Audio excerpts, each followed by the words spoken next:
உலக மக்கள் எல்லோருக்கும் வணக்கம். சுபிக்ஷா டிவி வாயிலாக நான் உங்கள் ஜி கோபால் பேசுகிறேன். நாம் இன்னைக்கு பேசக்கூடிய பலன் என்ன அப்படின்னா, செவ்வாய் பகவானின் பெயர்ச்சி. இந்த செவ்வாய் பகவானுடைய பெயர்ச்சி எப்போ நடக்குது அப்படின்னா, அக்டோபர் மாதம் 27ஆம் தேதி துலாம் ராசியிலிருந்து பெயர்ச்சியாகி விருச்சக ராசிக்கு தன்னுடைய சொந்த வீட்டுக்கே அந்த செவ்வாய் வர்றாரு. அப்படிப்பட்ட இந்த செவ்வாய் பெயர்ச்சி விருச்சகத்தில் இருக்கிறதுனால தனுசு ராசிக்காரங்களுக்கு என்ன பலன் நடக்கவிருக்கிறது, இதைத்தான் இந்த வீடியோவில் பார்க்குறோம். இப்போ தனுசு ராசி மூல திரிகோண ராசி. இந்த ராசியில் பிறந்தவர்கள் தெய்வ நம்பிக்கை உடையவர்கள்.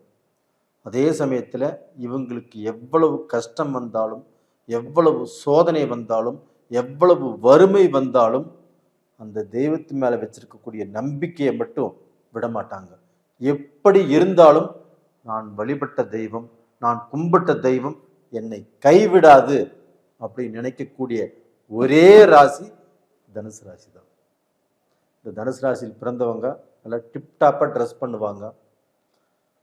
அதே சமயத்தில் அடுத்தவங்களுக்கு இவங்களுடைய வறுமையோ இவங்களுடைய கஷ்டத்தையோ காட்டிக்க மாட்டாங்க. அடுத்தவர்களுக்கு உதவி செய்வதில் மனசு சந்தோஷப்படும் இவங்களுக்கு. அப்போ இவங்களுக்கு இருக்குதோ இல்லையோ அடுத்தவங்களுக்கு உதவி செஞ்சு சந்தோஷப்படுவாங்க. அப்போ இவங்க கிட்ட இருக்கக்கூடிய ஒரு கெட்ட குணமே அடுத்தவர்களை வெகு விரைவாக நம்பிடுவாங்க. அதை நம்பி அதன் மூலியமாக பாரத்தை சுமந்துக்குவாங்க, நம்பி மோசம் போவாங்க.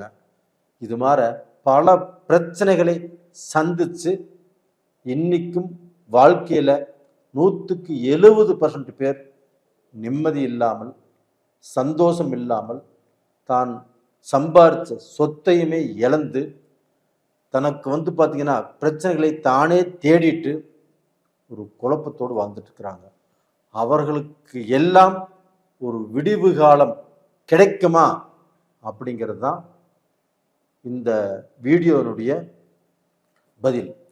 அப்போ பார்த்தீங்கன்னா நீங்கள் ஏதாவது ஒரு பயிற்சியால் நம்மளுக்கு விடிவு காலம் கிடைக்குமா அப்படின்னு எதிர்பார்த்துட்டு இருக்கிறீங்க. கண்டிப்பாக இந்த வீடியோவை பாருங்கள், உங்களுக்கு தேவையான விஷயங்கள் கண்டிப்பாக கிடைக்கும். இப்போ தனுசு ராசி எங்களுக்கு 7.5 சனி முடிஞ்சுது. அப்போ அந்த 7.5 சனி முடிஞ்சு எங்களுக்கு நல்ல பலன் வரும் அப்படின்னு எதிர்பார்த்தோம். இன்னைக்கு வரைக்கும் அந்த அளவுக்கு சொல்லிக்கிற மாதிரி நல்ல பலன் இல்லை. அப்போ இந்த செவ்வாய் பெயர்ச்சியில் ஆவது எங்களுக்கு நல்லது நடக்குமா அப்படின்னா, அந்த செவ்வாய் பகவான் உங்களுடைய ராசிக்கு 12ஆம் இடத்தில் ஆட்சியாக இருக்கிறாங்க.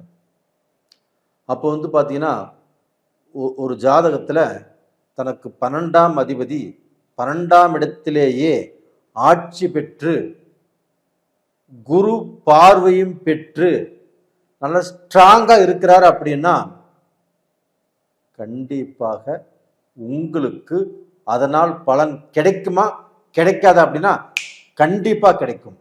தனுசு ராசிக்காரங்களே, உங்களுக்கு ஒரு அட்டகாசமான அற்புதமான நேரம் வந்துருச்சுன்னு நினச்சிக்கோங்க. ஏன் சொல்கிறேன் அப்படின்னா, உங்களுக்கு 5ஆம் இடத்து அதிபதியான செவ்வாய் பகவான் 12ஆம் இடத்தில் ஆட்சி பெற்று குரு பார்வை பெற்று குரு மங்கள யோகமும் பெற்று சூப்பராக இருக்கிறார். இதனால் குடும்ப வாழ்க்கை, அயன சயன போகஸ்தானம், தாம்பத்திய வாழ்க்கை, குடும்பத்தில் ஆண் பெண் இவங்களுடைய உறவு, சந்தோஷம், நிம்மதி, இது எல்லாமே உங்களுக்கு கண்டிப்பாக கிடைக்கும்.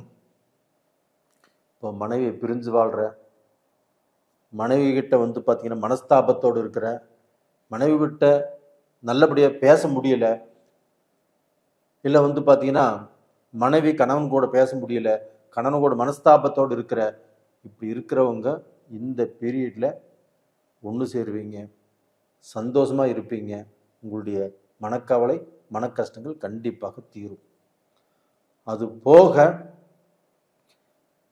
உங்கள் வாழ்க்கையில் வந்து நான் பிஸ்னஸில் லாஸு, நான் சம்பாரித்து எல்லாமே இழந்துட்டேன், நான் கஷ்டப்பட்டும் கடன் பட்டுட்டே இருக்கிறேன், ஒரு படி கூட முன்னுக்கு வர முடியல, நான் கஷ்டப்பட்டு பட்டு பட்டு எவ்வளோதான் நான் கஷ்டப்படுறது அப்படிங்கிற வேதனையால் வாழ்ந்துட்டு இருக்கிறீங்க. அப்படிப்பட்டவங்களுக்கு எல்லாத்துக்குமே இந்த குரு பார்வை பெற்ற செவ்வாய் பகவான் உங்களுக்கு 5 அந்த செவ்வாய் பகவான் ஆட்சியாக இருக்கிறதுனால கண்டிப்பாக உங்களுடைய கஷ்ட காலத்திலிருந்து ஒரு மோட்சம் கிடைக்கும். ஏன்னா 5ஆம் இடத்து அதிபதி உங்களுக்கு நல்லா ஸ்ட்ராங்காக இருக்கிறாங்க, அதுவும் குருவுடைய பார்வையில் இருக்கிறாங்க. அப்போ அந்த 5ஆம் இடத்து அதிபதி நல்லா இருக்கிறதுனால உங்களுடைய திறமைக்கு வெற்றி கிடைக்கும், உங்களுடைய உழைப்புக்கு வாய்ப்பு கிடைக்கும், உங்களுடைய வேலையில் கண்டிப்பாக ப்ரமோஷன் இந்த பீரியடில் கண்டிப்பாக கிடைக்கும். நீங்கள் கடந்த 6 மாதத்துக்குள்ளே 1 வருஷத்துக்குள்ளே வரும் அப்படின்னு நினச்சி வராமல் போனது இந்த பீரியடில் அந்த ப்ரமோஷன் வருவதற்கு வாய்ப்பு இருக்கிறது. கவர்மெண்ட் ஜாப்பில் நல்ல பேர் கிடைக்கும், நல்ல பதவி கிடைக்கும். ரெண்டாவது பார்த்தீங்கன்னா வேலை செஞ்சிட்ருக்கிறவங்க அவங்களுக்கும் அந்த வேலையில் இவங்க நேர்மையாக உண்மையாக உழைத்து அந்த உழைப்புக்கு தகுந்த சன்மானம், அந்த உழைப்புக்கு தகுந்த ஊதியம் கிடைக்கல, என்னை யாரும் மதிக்கலை, எனக்கு மேல் இருக்கக்கூடிய ஆஃபீஸரும் என்னை புரிஞ்சுக்கல அப்படின்னு வருத்தப்படுறவங்க வேதனைப்படுறவங்களுக்கு இந்த பீரியடில் அந்த வேதனை தீரும். அப்போ வந்து உங்களுக்கு வந்து ஒரு நல்ல வாய்ப்பு கிடைக்கும், உங்களை புரிஞ்சுக்காதவங்க புரிஞ்சுக்குவாங்க, உங்கள் உழைப்புக்கு தகுந்த ஊதியமும் முன்னேற்றமும் கண்டிப்பாக கிடைக்கும். இது போக நீங்கள் வெளிநாட்டில் நீங்கள் பயணம் செஞ்சு உங்களுடைய முன்னேற்றத்தை உயர்த்திக்கணும் அப்படின்னு நீங்கள் நினச்சாலும் அது நடக்கும். அது போக வெளிநாட்டில் உள்ளவங்க இப்போ Spain, Canada, Australia, USA, London, Switzerland, Norway, Italy இந்த மாதிரி கண்ட்ரியில் இருக்கிறாங்கன்னு நிறைய கண்ட்ரியில் இருக்கிறாங்க. அவங்க எல்லாருமே இப்போ மனஸ்தாபம், மன கஷ்டம், மனசு உடஞ்சி வாழ்ந்துட்டுருக்கிறீங்க. உங்கள் எல்லாத்துக்குமே நல்ல நிம்மதி, நல்ல சந்தோஷம் அப்படிங்கிறது கண்டிப்பாக கிடைக்கும். தைரியமாக இருங்க, தன்னம்பிக்கையோடு இருங்க. அதே சமயத்தில் அந்த செவ்வாய் பகவான் 7ஆம் பார்வையாக உங்களுடைய ராசிக்கு 6ஆம் இடத்தை பார்க்குறாரு. அப்போ அந்த 6ஆம் இடத்தை பார்க்கறதுனால நீங்கள் வந்து கடன் விஷயத்தில் இப்போ கடன் கட்ட போகிறீங்க, டாக்குமெண்ட்டில் எழுதி வாங்கிக்கோங்க. ஒரு கடன் வாங்குறீங்க, டாக்குமெண்ட்டில் எழுதி வாங்கிக்கோங்க.